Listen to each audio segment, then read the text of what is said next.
How's it going, everyone?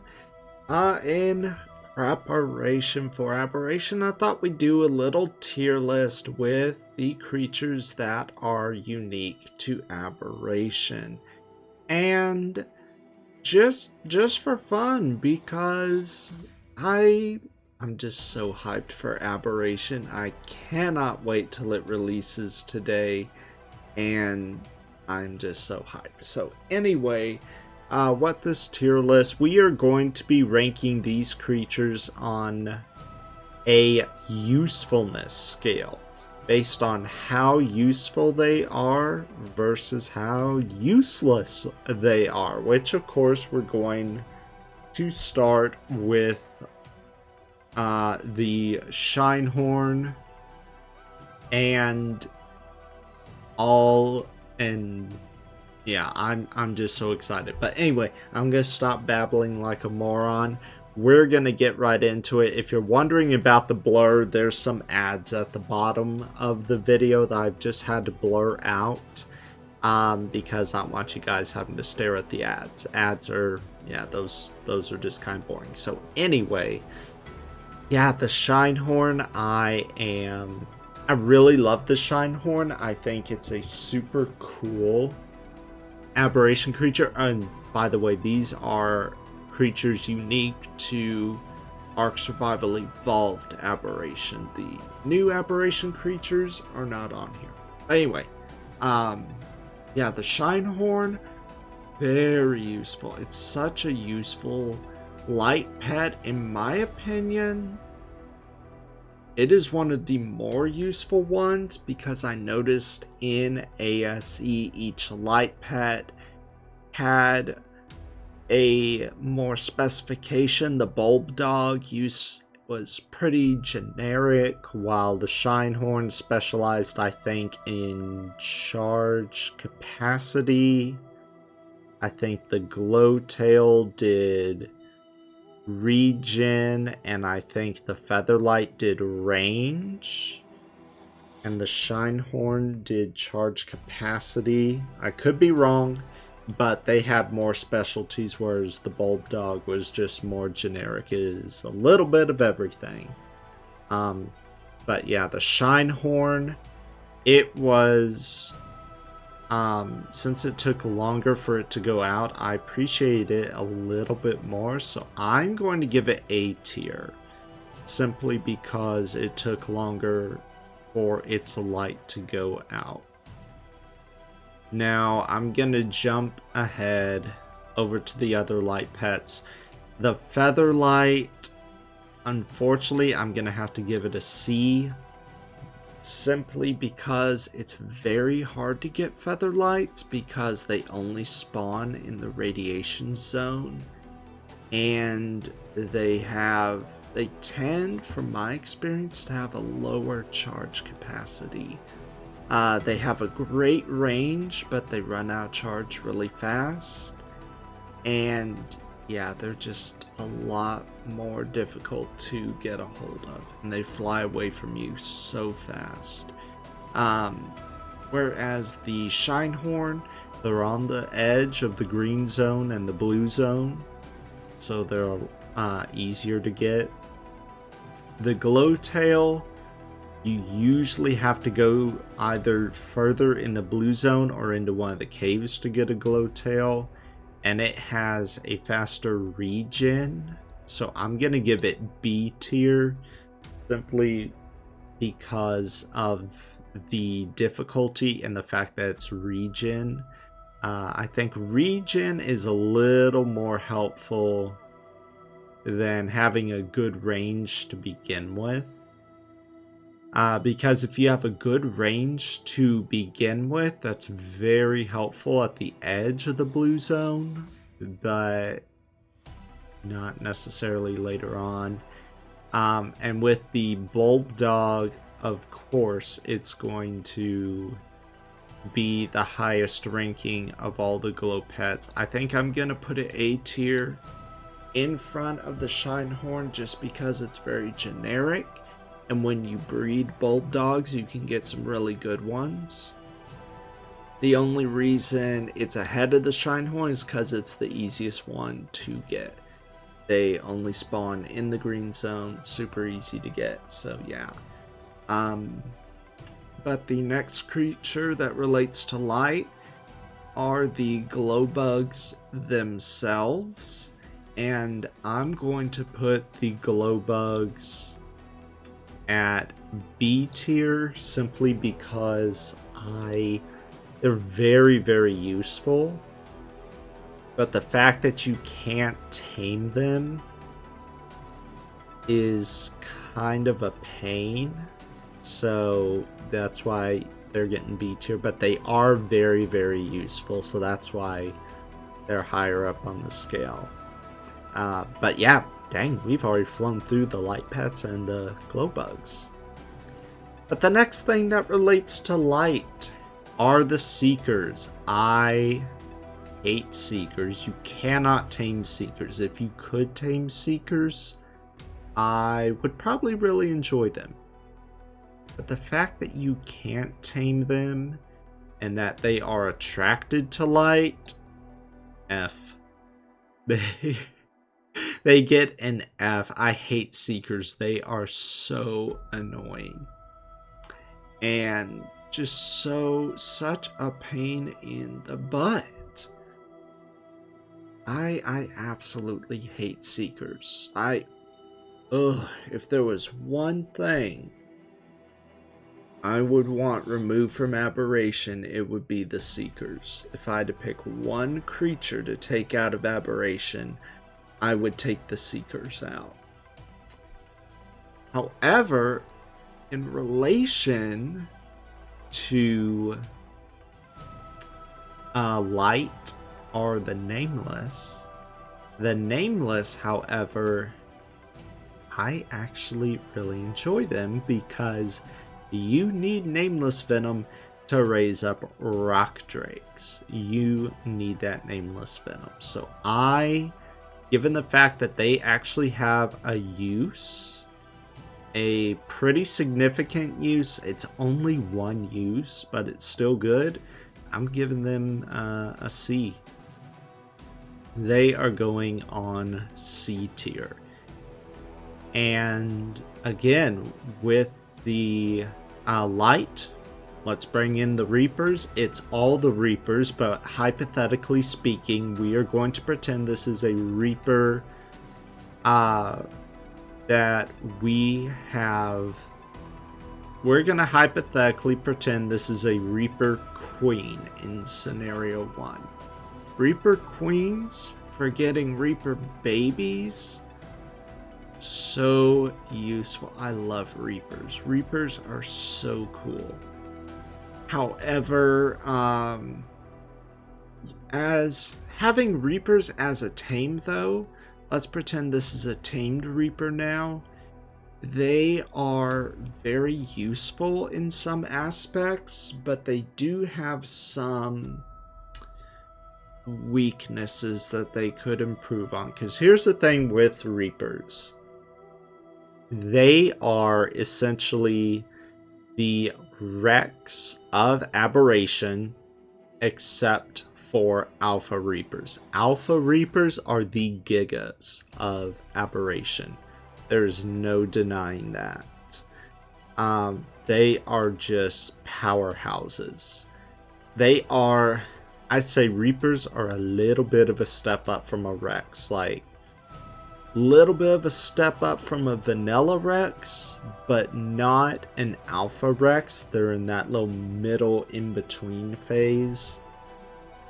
So Reaper, and the fact that you can take them into the Rockwell boss fight, that is very helpful too. They are not a requirement to beat the map though, so I'm gonna have to give them a B, simply because their main use is helping you stay alive. They're good in the boss fight. But getting Reapers, the fact that you can't breed them, you have to get impregnated every single time. That's kind of a ripoff, in my opinion. Like, you have to clone these things. Cloning them just once takes absolutely forever because the cost of cloning something is insane. So, are they worth it for pride and glory and bragging rights? Absolutely. But do you need them to win the game? No. Now, for the next creature, we're going to move on to the lamprey. I'm going to give it... I'm trying to decide, because I know lampreys do have their benefits and consequences.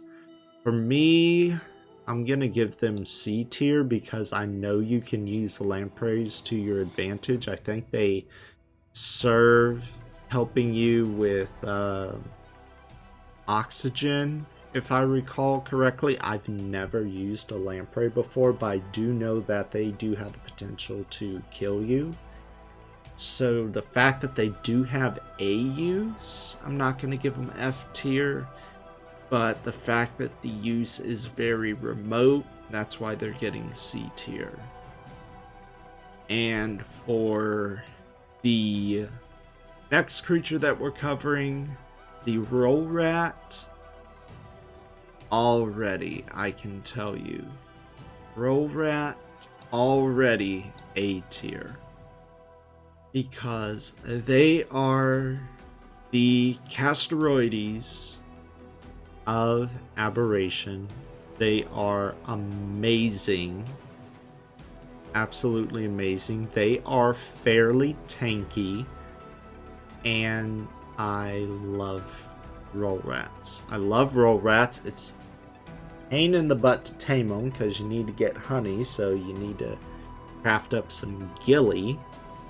But once you have a roll rat as a companion, you're really good to go. And I really enjoy roll rats. They are so useful.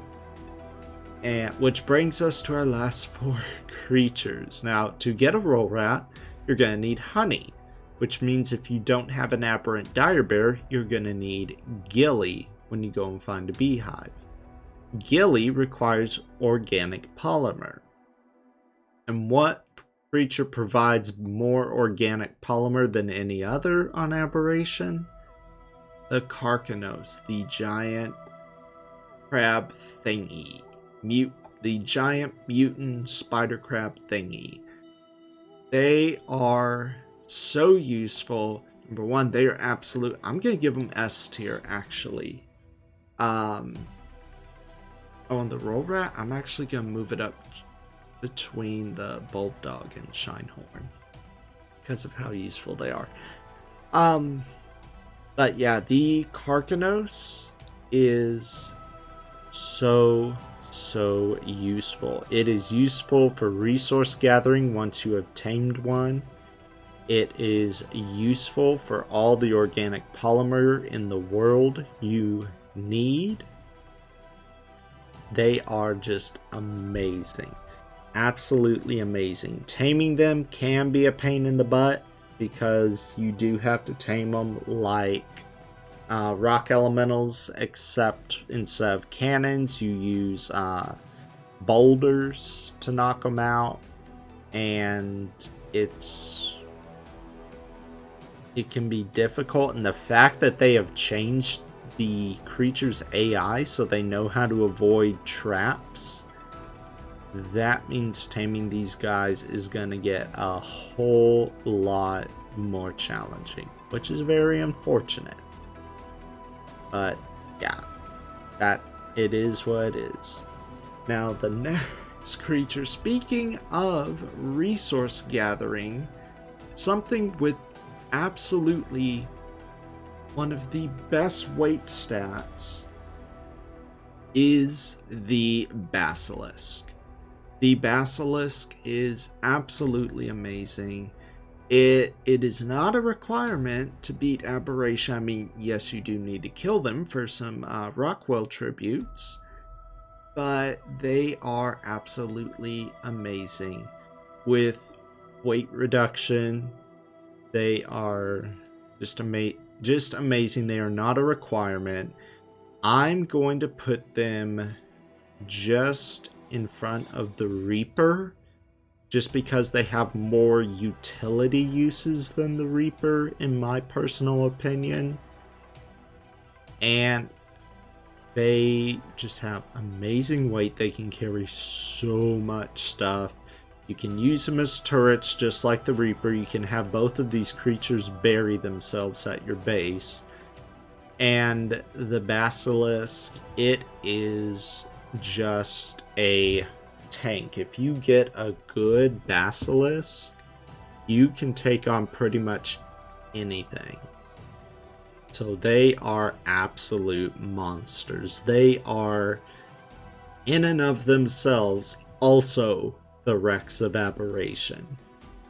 Now, in order to get a Basilisk, you need the egg of perhaps the most useful creature on Aberration.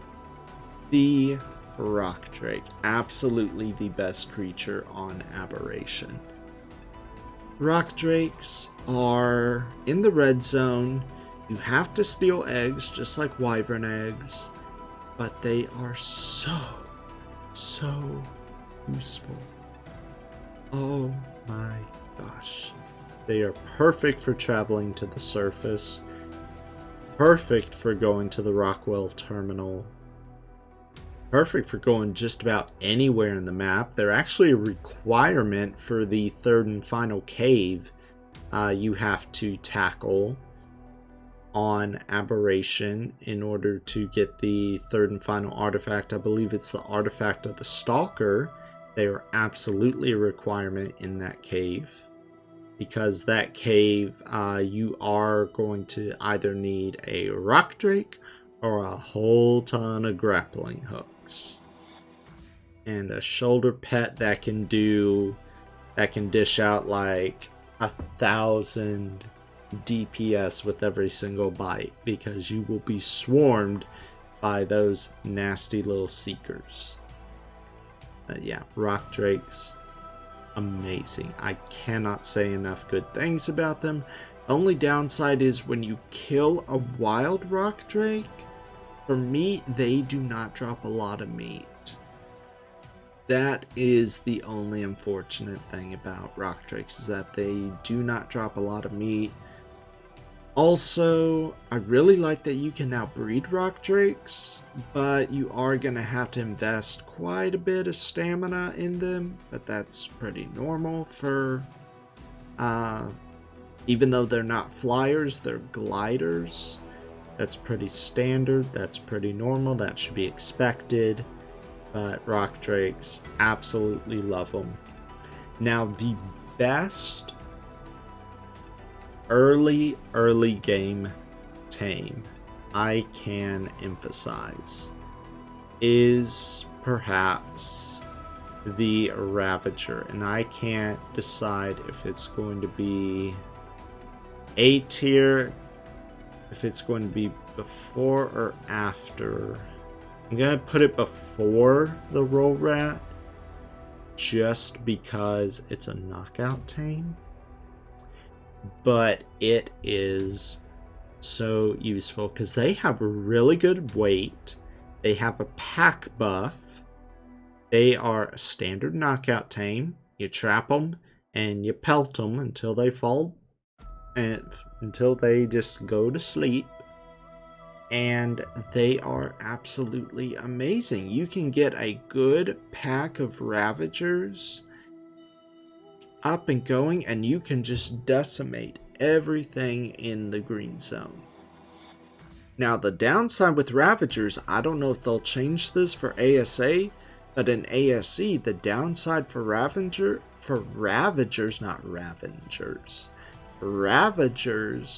was that they were not immune to radiation. That was the downside. In ASC, they did take radiation damage. Are they going to change that for ASA? I'm willing to bet no. But who knows? They could change it. And if they do change it, will they be boss fight worthy?